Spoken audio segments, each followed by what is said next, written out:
¿Cómo hago pues para que se vea la pantalla completa? Inferior derecha a la izquierdita de donde está el zoom, o sea, para aumentar está la opción de agrandar la pantalla. ¿Verdad? Pues dígame dónde, no le no entiendo. Uy, ¿alguien se acuerda de la tecla para poner en grande directamente? Me olvidé. Puede colocar ahí arribita, donde dice inicio, y está la flechita para atrás, al ladito, y ahí tipo una telecita. Ahí tiene que colocar para que se vea grande. En superior izquierda, doctora, superior izquierda de la pantalla, hay una tipo tele, como dice la compañera. Superior, más superior, doctora, en la barra gris. Por donde dice insertar, arriba. Arriba de insertar, en la barra gris, doctora. ¿Dónde veo insertar? No veo en ningún lado eso. Arriba, doctora, arriba, súper arriba, en la barra gris. Aquí donde dice mi nombre. Más arriba. Pero más arriba dice Google Meet, dice. Sí. No hay Al lado nada. de inicio dice insertar.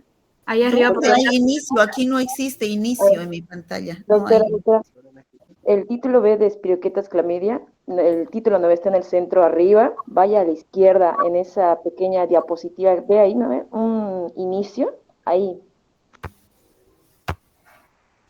Ahí donde está la pantallita.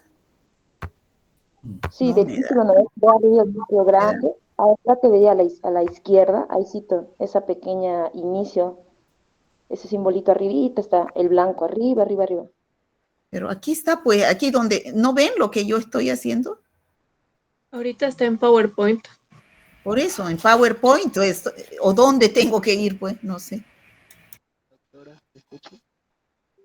A ver, entonces... Bueno, alguien me puede explicar cualquier cosa, así como yo les explico clarito, alguien me puede explicar. Doctora, ¿dónde están los pinitos? Si no, les paso nomás mi Zoom, yo el Zoom lo manejo, esto no manejo. También, doctora. A ver, ¿le puede dar a F5? ¿Y usted por qué no me puede explicar, pues, Josías? Que le estoy intentando indicar, pero creo que no vemos lo mismo. Yo no veo aquí, solamente veo archivo, inicio. ¿Puede presionar F5, doctora, en su teclado? Ya he presionado, no sale nada. Ya. Doctora, ve un poquito de 72% ese más, menos. ¿Dónde es eso? Ahí abajito, abajito en la diapo, ahí está, dice 72%. Eso, abajito, abajito, a la derecha, inferior. Dele donde está al ladito de menos a la izquierda, ahí presiónele. Donde parece una copita, ¿no ve? Ahí está bien, una copita parece ahí del menos Pero al ladito. no me da, mire, lo hago. Es que no me ha dado para compartir, parece que no me ha dado, porque no puedo hacer nada. No, sí, doctora, sí estoy compartiendo. Creo que es porque lo puso en ventana, doctora. Cuando lo hace en pantalla completa, sí funciona. Creo que es eso, doctora.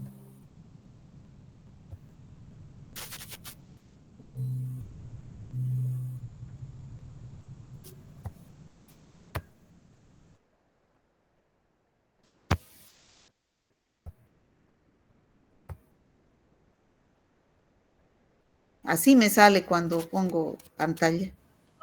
Abajo inferior derecha en su barra de tareas, ahora dele clic al PowerPoint, doctora. Eso, dele clic a eso, doctora, y dele ahí. Ya estuvo, doctora. Ahora sí vemos todo grande. Ya no sé ni cómo he hecho, la próxima tampoco voy a entender. Ya está, doctora, ya se observa bien. Gracias, Josías, gracias. Ahora yo no sé grabar, si alguien sabe, no sé. Yo esto no le entiendo. Alguien que pueda grabar la clase. Yo estoy grabando la clase, doctora. Ya, bueno. Entonces hoy día vamos a avanzar ya bacterias que no se tiñen por la tinción de Gram, sino vamos a avanzar ya las bacterias, porque no tienen péptidoglicano en su pared celular. Entonces, hoy día vamos a avanzar al género Espiroquetas, al género Clamidia y al género Mycoplasma. La próxima clase vamos a avanzar el género Mycobacterium, que se tiñe con la tinción de Ciel-Nielsen. Y son las últimas clases ya de bacteriología. Para la próxima, que entren al receso y estudian, y el martes que vuelvan del receso es su segundo parcial hasta micobacterias, que vamos a avanzar la próxima clase. ¿Ya? Entonces, género Espiroquetas. Ustedes saben que las bacterias se clasifican de acuerdo a su forma en cocos, bacilos y espirilos. Entonces, aquí ya hemos avanzado los cocos, gram positivos, gram negativos, hemos avanzado los bacilos, gram positivos, gram negativos, y ahora vamos a avanzar el género Espiroquetas, es decir, los espirilos, ya que no se tiñen por la tinción de Gram. Fíjense, hay que pedir una técnica diferente al cultivo porque se tiñen, o sea, se observan por inmunofluorescencia directa o por microscopía de campo oscuro. Estas espiroquetas son como, fíjense, no son bacilos rectos, sino son como tirabuzón. Tienen forma como tirabuzón. Entonces, esa es su morfología. Esta es una microscopía de campo oscuro. ¿Cuáles son estos géneros? Tenemos el más importante, el género Treponema, que es el que vamos a estudiar hoy, con una especie importante que es el Treponema pallidum, que produce la enfermedad llamada sífilis. Luego tenemos al género Borrelia, una especie importante, la Borrelia recurrentis, que produce una enfermedad que no es muy común en nuestro medio, que es la fiebre recurrente.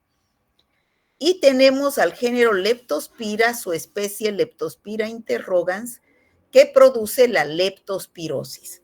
Nosotros vamos a avanzar hoy al género Treponema, especialmente el Treponema pallidum, y la enfermedad que vamos a describir es la sífilis. Ustedes han debido escuchar, la sífilis es una infección de transmisión sexual muy conocida.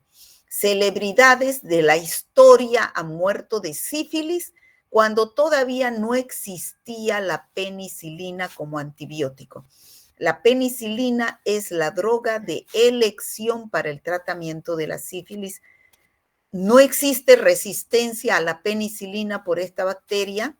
Por lo tanto, como les decía, es el antibiótico de elección, al igual que el estreptococo piógenes. Son podríamos decir que las únicas, creo, 2 bacterias que no tienen resistencia a la penicilina. No han producido beta-lactamasas en contra de esta bacteria.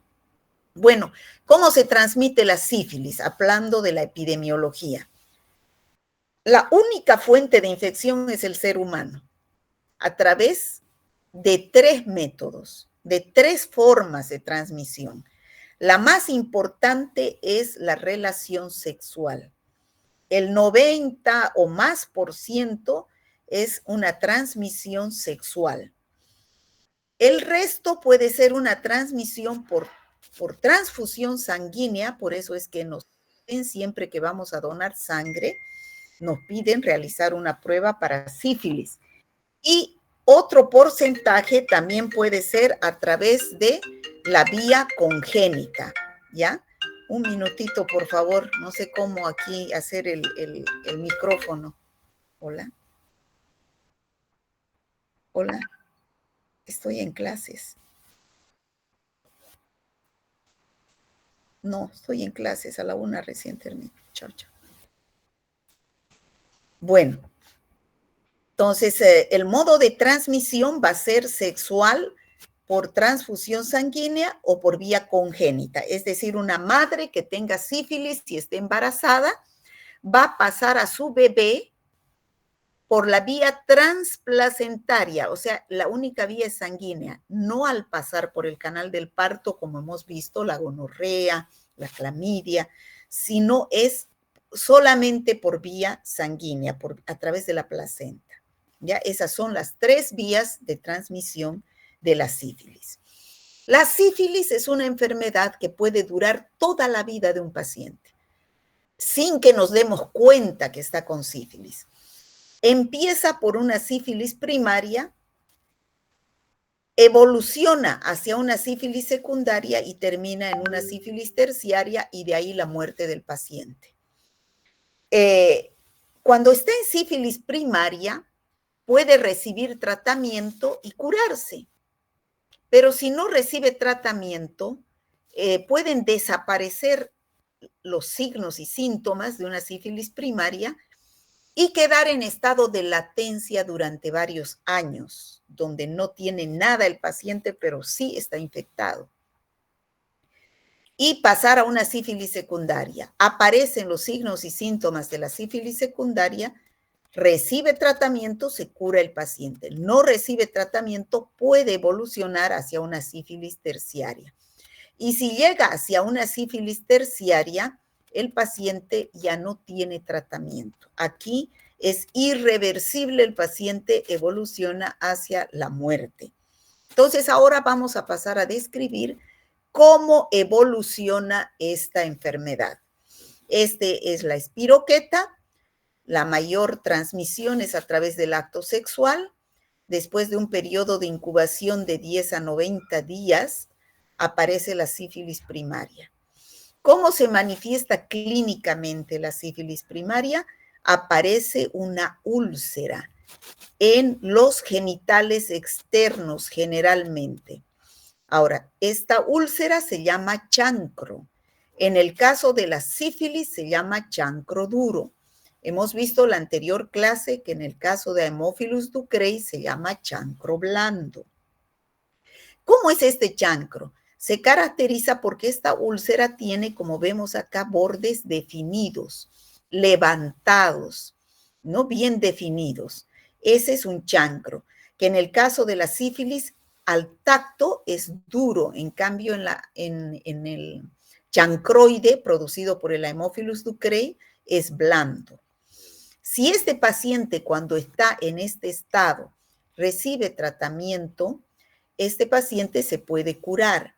Y si no recibe tratamiento, puede quedar en un estado de latencia, como les dije anteriormente, desaparecer este chancro y evolucionar hacia una sífilis secundaria. En la sífilis secundaria aparecen unas máculas y pápulas en el cuerpo, ya no en los genitales. Esas están llenas de treponemas, al igual que el chancro tiene treponemas. Si este paciente recibe tratamiento en este estadio, puede curarse. O si no recibe tratamiento, puede evolucionar hacia una sífilis terciaria. Pero puede quedar en un periodo de latencia donde el paciente no tenga ningún signo y síntoma, pero está evolucionando hacia una sífilis terciaria donde ya hay daño en otros órganos, como ser el corazón, lo más importante, el sistema nervioso. Por eso se llama neurosífilis. Entonces, vamos a pasar a describir cada uno de estas etapas. Como les decía, en la fase primaria de la sífilis aparece el chancro. Bien clarito se ve aquí el chancro de bordes definidos, levantados, ¿no? Respecto al resto de la piel del individuo. Entonces, levantados, y puede aparecer aquí una pequeña secreción que si nosotros sacamos con un hisopo y observamos al microscopio, vamos a ver los treponemas, pero es en el microscopio de campo oscuro o por inmunofluorescencia directa. Cuando el paciente está en este estadio y tiene una relación sexual, puede transmitir la infección, porque acá hay treponema pálido. Puede aparecer una o varias úlceras en los genitales. Como les decía, es redonda, de bordes definidos, no causa dolor, es indolora, puede durar 3 a 6 semanas. Recibe el paciente tratamiento y desaparece. No recibe tratamiento, igual desaparece, pero queda en estado de latencia hasta que entra una sífilis secundaria. Ahí tenemos los chancros. Pueden ser uno, o pueden ser dos, o pueden ser varios. ¿Cómo aparece la sífilis secundaria? Desaparece el chancro, queda en estado de latencia y después aparecen estas máculas que se convierten en pápulas, como vemos acá, unas pápulas escamosas, pueden ser erosivas, que aparece en el cuerpo o aparece en la palma de las manos o en la planta de los pies. No producen prurito, son de lenta evolución están con treponemas estas lesiones, pero también desaparecen en 2 a 12 semanas y no dejan ninguna cicatriz si el paciente recibe tratamiento.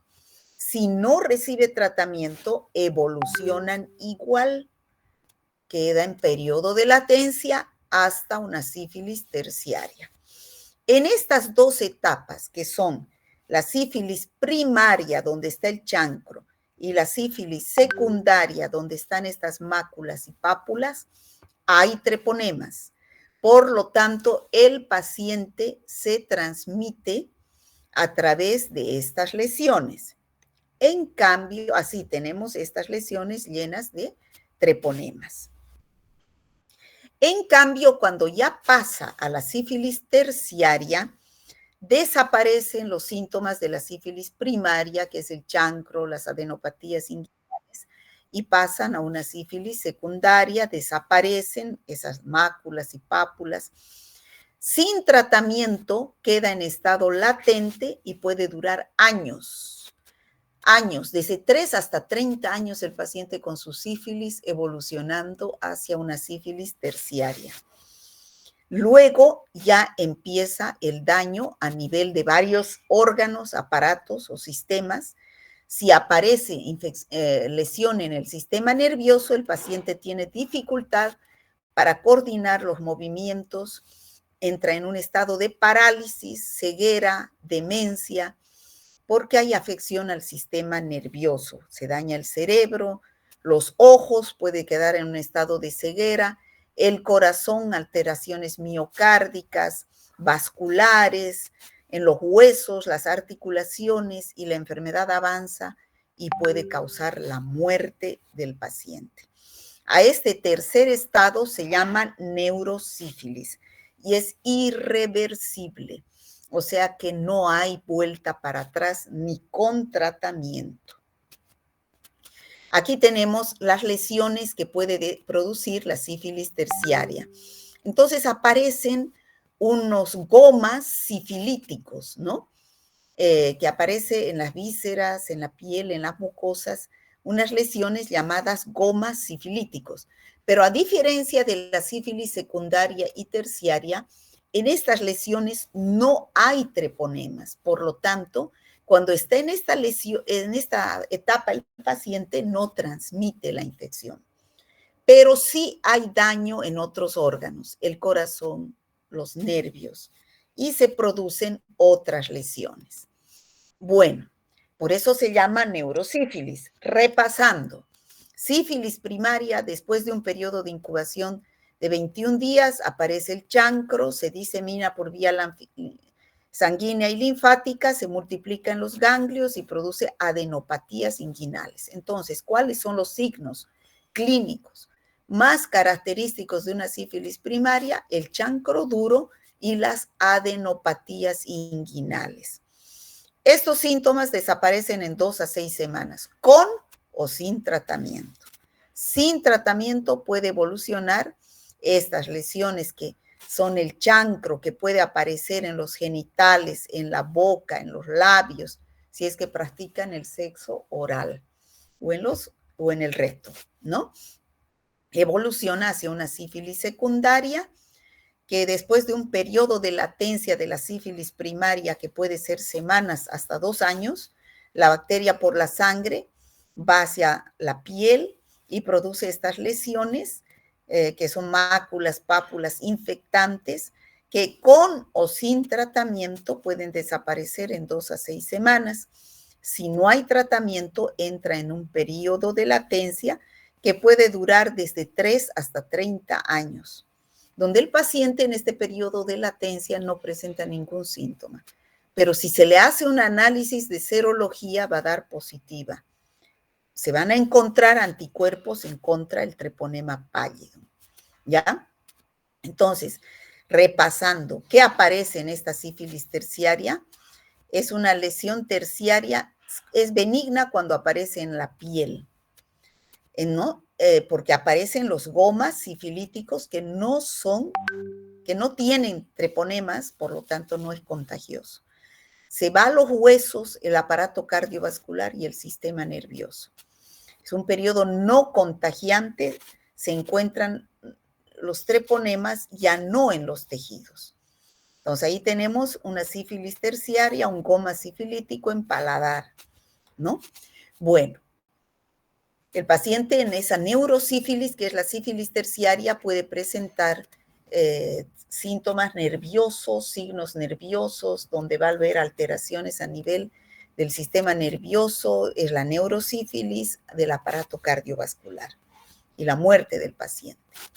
Esa es la sífilis en las personas adultas a través de una relación sexual o a través de una transfusión sanguínea en la minoría de las veces.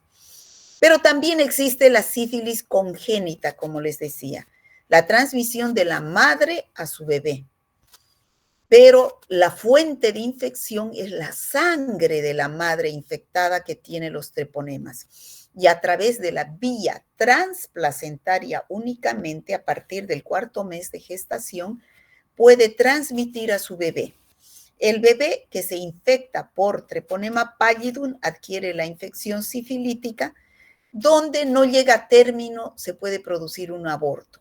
Y en el caso de que pueda llegar a término, se producen los estigmas sifilíticos. ¿Qué son esos estigmas sifilíticos? Que el bebé nace con alteraciones congénitas, ¿no? Ahí tenemos algunas de las alteraciones congénitas. Vuelvo a repetir, la única vía de transmisión es a través de la sangre de la madre infectada por vía transplacentaria.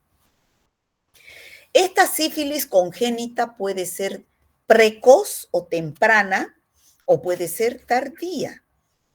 Cuando es precoz, ¿qué signos y síntomas presenta el recién nacido? Puede presentar rinitis seropurulenta, o sea, secreción que sale por la nariz. O también puede presentar unas ampollas en la palma de las manos o en la planta de los pies o en otro lugar del cuerpo llamado pénfigo sifilítico, ¿ya? Eso es característico de una sífilis precoz, pero además puede presentar el hígado grande, es decir, hepatomegalia o esplenomegalia, el vaso grande. Aquí tenemos un recién nacido que ha nacido a las 36 semanas de embarazo, ha pesado 2,5 kilos, tiene, como vemos en la figura, gran hepatoesplenomegalia, hígado y vaso grandes y afectación al corazón. Se observan, como vemos en la figura, lesiones en la palma de las manos y la planta de los pies. A eso se llama pénfigo sifilítico. Aquí tenemos a otro recién nacido que tiene 18 días de vida y presenta la sífilis precoz con rinitis, es decir, secreción que sale por la nariz, cero hemorrágica, ¿ya? Y tiene también el pénfigo sifilítico en la planta de los pies. Pero, ¿qué sucede cuando aparece la sífilis congénita tardía? Es decir, el recién nacido no presenta ninguna signo sintomatología, sino se presentan los signos y síntomas a los 3 años o después de haber nacido. ¿Cuáles son esos estigmas sifilíticos? Tenemos a los dientes de Hutchinson. Ese es el estigma sifilítico, dientes de Hutchinson. ¿Qué significa los dientes de Hutchinson? Son unos dientes, así como vemos en la figura, como unas puntas. Algunos libros dicen como un serrucho, ¿no? Pero se llaman dientes de Hutchinson, uno de los estigmas sifilíticos. Otro estigma sifilítico es que aparecen la tibia en sable. Vemos que los huesos de las piernas, los huesos de la tibia se contornean y a eso se llama tibia en sable. O también aparece otro estigma sifilítico que es la nariz en silla de montar, o sea, la nariz del paciente aparece como una silla de montar. Entonces, esos serían uno de los más importantes estigmas sifilíticos de una sífilis congénita tardía, es decir, a partir de los 3 años de vida del bebé. Entonces, puede aparecer la tibia en sable, los dientes de Hutchinson y la nariz en silla de montar. ¿Cómo hago el diagnóstico de la sífilis?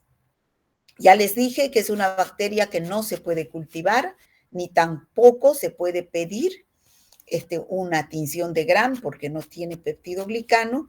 Entonces hay que pedir, es una espiroqueta donde se debe pedir una inmunofluorescencia directa o microscopía de campo oscuro, donde sacamos la muestra de las lesiones donde se encuentra el treponema pallidum, como ser el chancro duro o las pápulas y máculas en el caso de la sífilis secundaria, y observar en un microscopio de campo oscuro.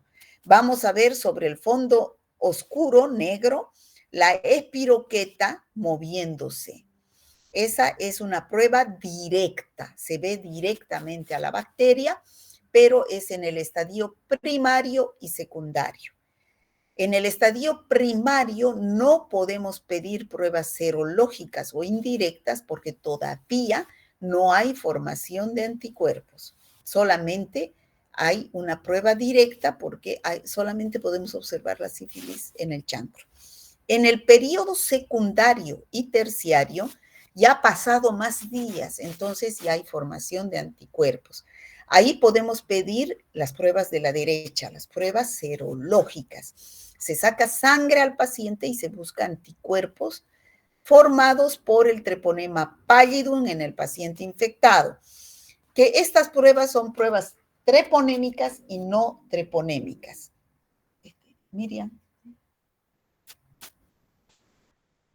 Pruebas treponémicas y no treponémicas. Tecito, por favor. Ya no da mi garganta. Pruebas treponémicas y no treponémicas. Dentro de las pruebas no treponémicas tenemos la BDRL. ¿Qué significa BDRL? La B, esto está en inglés, venereal. La D, disease, enfermedad. R, research, laboratory, investigación de laboratorio. ¿Ya? Es una prueba que se hace con antígeno no treponémico, del treponema. En cambio, las pruebas treponémicas se hacen con antígeno del treponema pálido. Entonces, tenemos aquí al FTA-APS, al MHATP y al TPPA, ¿no? Y al RPR también tenemos. Entonces, son pruebas que buscan anticuerpos antitreponémicos. La muestra es la sangre. En cambio, aquí en la microscopía de campo oscuro, en la prueba directa, se busca el treponema. La muestra va a ser el producto de la úlcera o del chancro duro y el producto de la mácula o la pápula donde está rica en treponemas. Y vamos a ver así en el microscopio de campo oscuro o en el microscopio de inmunofluorescencia directa. Vuelvo a repetir, en el periodo primario y secundario se puede buscar el agente causal del chancro y de las máculas y pápulas a través de la microscopía de campo oscuro. En cambio, en la prueba secundaria y terciaria también ya se puede buscar anticuerpos a través de pruebas treponémicas y no treponémicas. La muestra aquí va a ser la sangre, donde vamos a buscar anticuerpos. El tratamiento de elección es la penicilina. Ya les dije, esta es un antibiótico de elección. En pacientes que no pueden recibir penicilina, macrólidos, ¿no? Como eritromicina o tetraciclinas. En pacientes alérgicos a la penicilina. Bueno, eso sería todo respecto a treponema pallidum. Pero existen también otros treponemas que no son muy comunes en nuestro medio, que son el treponemia pertenue y el treponema carateum. Producen infecciones no venéreas, sino infecciones de los huesos, de los cartílagos, de la piel y partes blandas, en lugares como el África, el Asia o en el Caribe. El treponema pertenue produce el pian y el treponema carateum la pinta o mal de pinto. Bueno, eso sería treponema pallidum. Algunas preguntas. El microorganismo productor de la sífilis se llama treponema pallidum. Este cuadro clínico se presenta en 3 periodos, periodo primario, secundario y terciario. ¿Cuál es la sintomatología típica del periodo primario? es el chancro duro y las adenopatías inguinales. En el secundario son las máculas y pápulas que aparecen en todo el cuerpo, especialmente la palma de las manos y la planta de los pies. Tanto el chancro duro del primario como en el chancro, como en estas lesiones de máculas y pápulas son llenas de treponemas. Por lo tanto, se pueden investigar por método directo, que es la microscopía de campo oscuro. En el periodo terciario, la sintomatología es que ya afecta a otros órganos, especialmente el sistema nervioso, por eso se llama neurosífilis, y hay alteraciones de otros órganos como el corazón, el sistema nervioso, y aparecen los gomas sifilíticos. En este periodo no hay treponemas en las lesiones ni en los tejidos, por lo tanto, el único método para poder investigar es el método serológico o método indirecto, ¿no? ¿Cómo se diagnostica esta infección en el periodo primario? Microscopía de campo oscuro o inmunofluorescencia directa. En el secundario, microscopía de campo oscuro o inmunofluorescencia directa, pero también ya hay formación de anticuerpos. Podemos pedir una PDRL o una RPR o una FTA-APS, donde ya buscan los anticuerpos, ya no buscan a la bacteria. Y en el terciario solamente prueba indirecta, buscando anticuerpos. ¿Cuál es la fuente de infección de la sífilis? En el periodo primario, la fuente de infección es las secreciones del chancro. En el periodo secundario son las lesiones, que son las máculas y pápulas. Y en el periodo terciario no hay transmisión, no hay contagio. ¿Y cuáles son las vías de transmisión? En el periodo primario puede ser transmisión sexual. En el periodo secundario es contacto con esas lesiones y en el periodo terciario no hay contagio, no hay vía de transmisión. ¿Cuáles son las otras treponematosis? La PIAN, producida por el treponema pertenue, y la pinta, producida por el treponema carateum. Son lesiones a nivel de piel que aparecen en el África en pacientes que viven en promiscuidad. Bueno, ya hemos visto treponema pallidum. Ahora vamos a entrar a otro género, que es el género Mycoplasma. Chicos, ustedes han escuchado hablar de los micoplasmas cuando hemos avanzado infecciones respiratorias, especialmente neumonía. Porque aquí está el Mycoplasma pneumoniae, uno de los más importantes productores de neumonía atípica. Cuando hemos avanzado neumonías, hemos visto neumonía típica y atípica. La típica es la que produce tos con expectoración. Principal agente etiológico, Streptococcus pneumoniae. Neumonía atípica es tos seca. Principal agente infeccioso, Mycoplasma pneumoniae. Ya la fuente de infección son las gotitas de flúgeo, gotitas respiratorias. Pero también tenemos otros micoplasmas, que son el hominis y el urea litimicum, que producen infecciones urogenitales, o sea, infecciones de transmisión sexual. Estos tres son los micoplasmas patógenos, pero existen otros micoplasmas que pueden ser saprófitos o ser parte de nuestra microbiota. Entonces, primero vamos a estudiar al Mycoplasma pneumoniae, que puede producir tres tipos de cuadros clínicos a diferentes niveles. Ya dijimos que es el principal representante que produce la neumonía atípica, donde al ser atípica el paciente no va a tener expectoración, por lo tanto, no podemos cultivar a la bacteria ni observar a la bacteria. Entonces, ¿cuál es el método con el cual podemos hacer diagnóstico?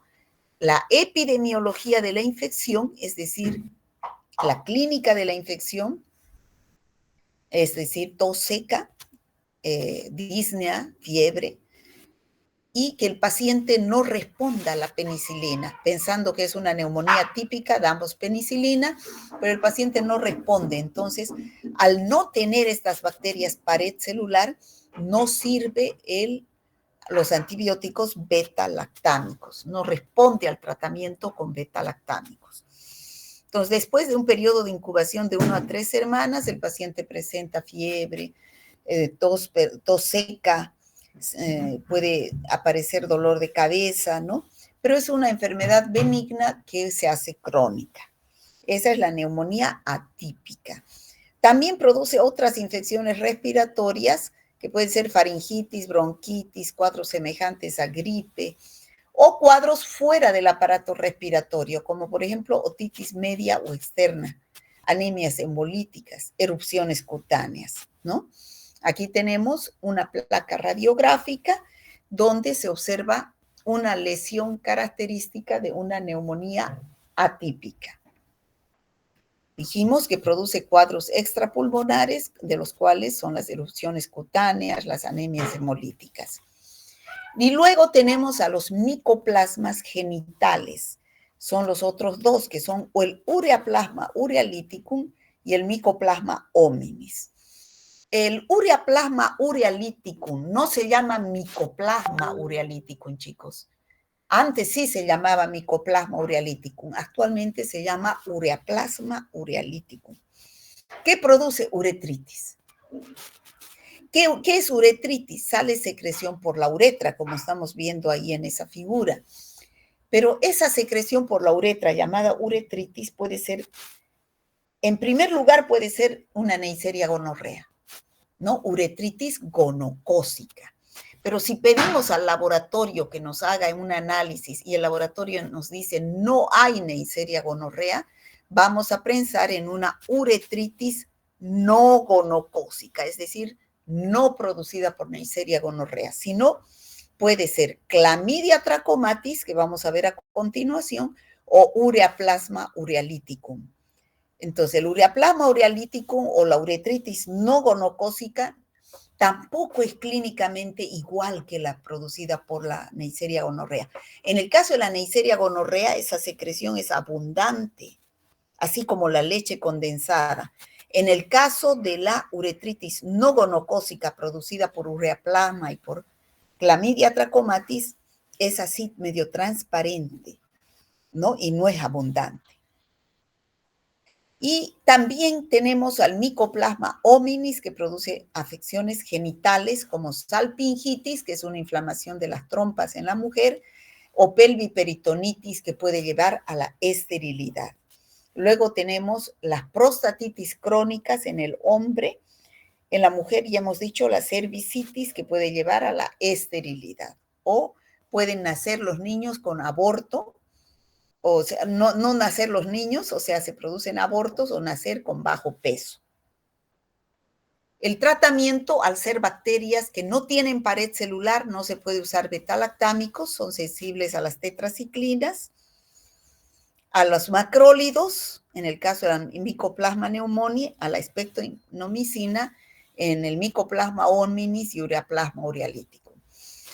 Hablando de la epidemiología y prevención de estas enfermedades, en el caso de que sea una neumonía atípica producida por Mycoplasma pneumoniae, su distribución es mundial, hay en todo el mundo, y la transmisión es a través de las gotitas de fluge de un hombre enfermo al toser, hablar. Entonces va a pasar al hombre sano por contacto con la vía aérea. Existe la vacuna, se da por vía intramuscular. Bueno, eso sería micoplasma. Ahora vamos a entrar al último género, que es el género clamidia. Como vemos, el género clamidia, chicos, es una bacteria intracelular, igual que los virus. No puede vivir fuera de una célula. Tiene que ingresar al organismo dentro de una célula. Por eso se pensaba que antes que era un virus, pero después se vio que tenía todo el funcionamiento de una bacteria, solamente que igual que los virus es intracelular, depende de una célula, sobre todo la forma infectante. Entonces, estas clamidias son células procariotas, bacterias que son intracelulares estrictos. Se presentan bajo dos formas, la intracelular, que es la forma infectante que nos interesa, llamado corpúsculo reticulado o inicial, y luego tenemos el corpúsculo elemental, que es el extracelular, pero ese no es infectante, ¿ya? Ahí tenemos al intracelular, que es reticulado, es la forma infectante, y al extracelular, que no es infectante. Entonces, ¿qué especies de clamidia tenemos? 2, clamidia psittacea y clamidia trachomatis. La clamidia psittacea es la que produce la neumonía, llamada también citacosis u ornitosis, ¿ya? ¿Cuál es la fuente de infección? Son las heces de los animales, sobre todo de los loros enfermos, ¿no? De los animales.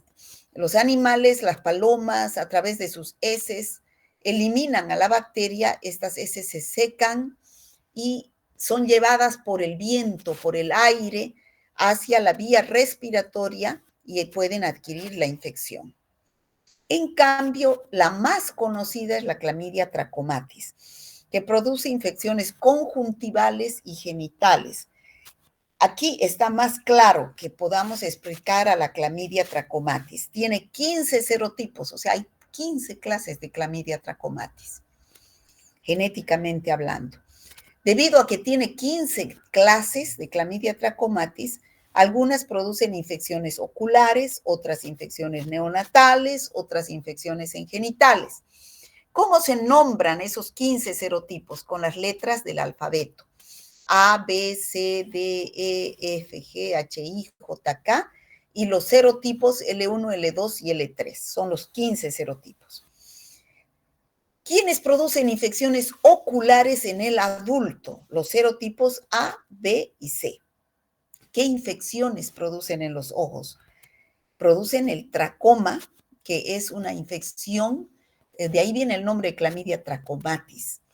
Entonces, es una infección que se presenta en la córnea del ojo, que lo puede llevar a la ceguera. Esa infección en la córnea se llama queratoconjuntivitis cuando está con conjuntivitis más.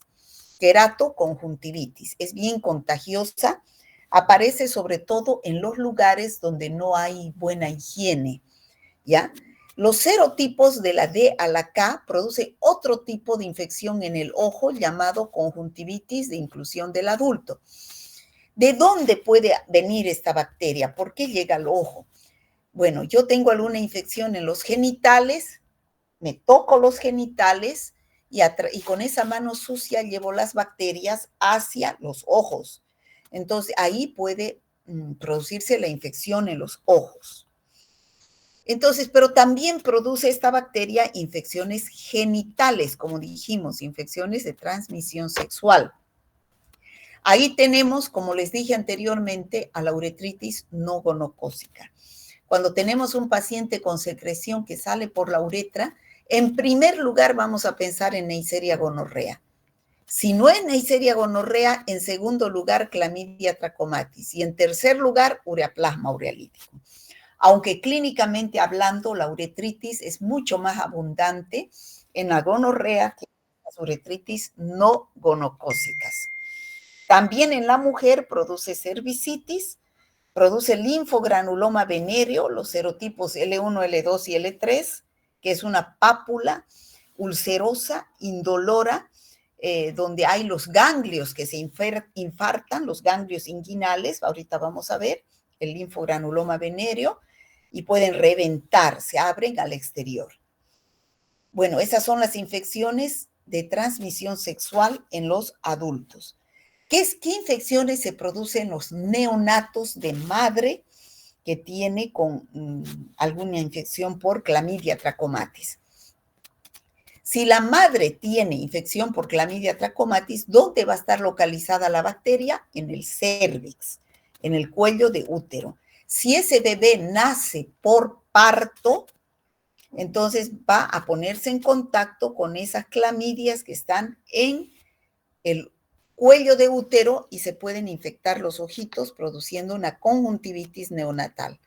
Lo mismo que la Neisseria gonorrea. Por eso que a los recién nacidos por parto se debe poner colirio a los ojos con antibiótico.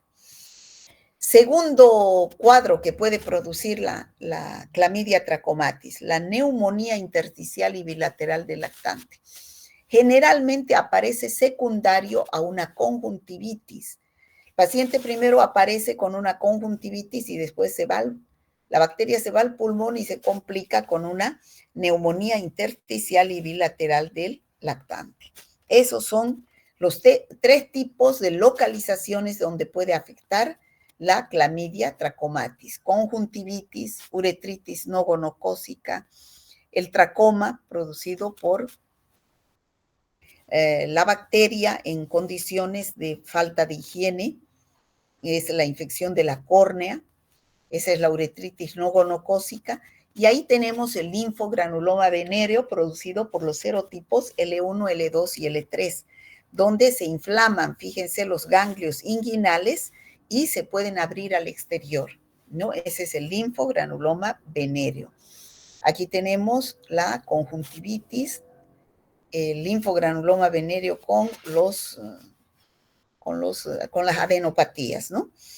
Cuando veamos a un paciente con líquido que salga por la uretra, es una uretritis, que puede ser gonocócica y no gonocócica. Gonocócica cuando es producida por Neisseria gonorrea, que es un diplococo gram negativo, que vimos en la anterior clase, o no gonocócica, producida en primer lugar por clamidia o por ureaplasma urealítico.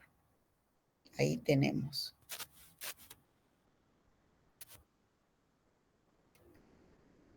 El tratamiento es con antibióticos que no actúen sobre la pared celular, como tetraciclinas y eritromicinas, que inhiben la síntesis proteica. En los genitales y las secreciones oculares, tetraciclina, no solamente al paciente enfermo, sino también a su pareja y a los contactos que tenga, ¿no? En el caso de la citacosis o neumonía atípica, la fuente de infección son los loros, cacatúas, pericos que eliminan por las heces. Estas heces se secan en el ambiente y eliminan a la bacteria que por vía respiratoria llega al hombre y se produce la neumonía atípica. ¿Cómo se produce el tracoma? Es una infección del ojo en países de clima cálido y seco, con falta de agua, por falta de higiene, especialmente se ha visto en los desiertos, que a través de las manos o las toallas sucias o las moscas, entonces esas se van a contagiar los ojos, ¿no? Y se va a producir el tracoma o la conjuntivitis de inclusión del adulto.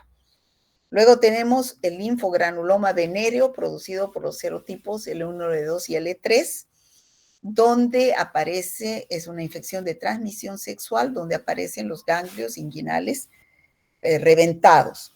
Y luego tenemos en el neonato la conjuntivitis de inclusión del adulto y la neumonía intersticial y bilateral del lactante. Es por contacto directo o indirecto, a través de una conjuntivitis de inclusión o a través de un contacto sexual. Preguntas. ¿Cuáles microorganismos del género Mycoplasma son patógenos para el hombre? El Mycoplasma pneumoniae, que produce la neumonía atípica. El Mycoplasma hominis, que produce infecciones de transmisión sexual como salpingitis, endometritis. Y luego tenemos al Ureaplasma urealyticum, que produce la uretritis no gonocócica principalmente. Bueno, ¿cuáles son los cuadros clínicos producidos por la Mycoplasma pneumoniae? La neumonía atípica. Luego tenemos las infecciones que no son respiratorias, por ejemplo, del oído medio, oído externo. Luego tenemos las infecciones fuera del aparato respiratorio, como las anemias hemolíticas y las lesiones en piel y tejido blando. ¿Cuáles son los cuadros clínicos producidos por Mycoplasma pneumoniae? Entonces, ya hemos dicho cuáles son las 2 formas celulares que puede presentar el género clamidia. Tenemos la clamidia psittaci o clamidia pneumoniae y la clamidia trachomatis. Nombre de las especies patógenas: clamidia psittaci, clamidia trachomatis. ¿Cuáles son las infecciones oculares que produce la clamidia trachomatis en el adulto? El tracoma y la conjuntivitis de inclusión del adulto, que generalmente la fuente de infección son las secreciones genitales y por falta de higiene llega a los ojos. Y las neonatales son la conjuntivitis neonatal, que al pasar por el canal del parto y la madre con cervicitis por no gonocócica, o sea, producida por clamidia, se pone en contacto con los ojitos del bebé.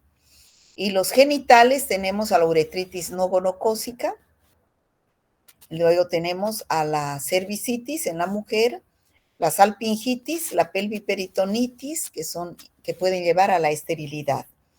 ¿Cuál es la vía de transmisión del linfogranuloma venéreo? Es la vía sexual, ¿no? La vía sexual. ¿En qué condiciones se presentan infecciones como el tracoma? Falta de condiciones higiénicas. ¿Y cómo se produce la transmisión? Por contacto, ¿no? De manos sucias, toallas sucias o a través de las moscas. Bueno, chicos, eso sería todo lo que quería decirles hasta hoy. Muchas gracias. Si tienen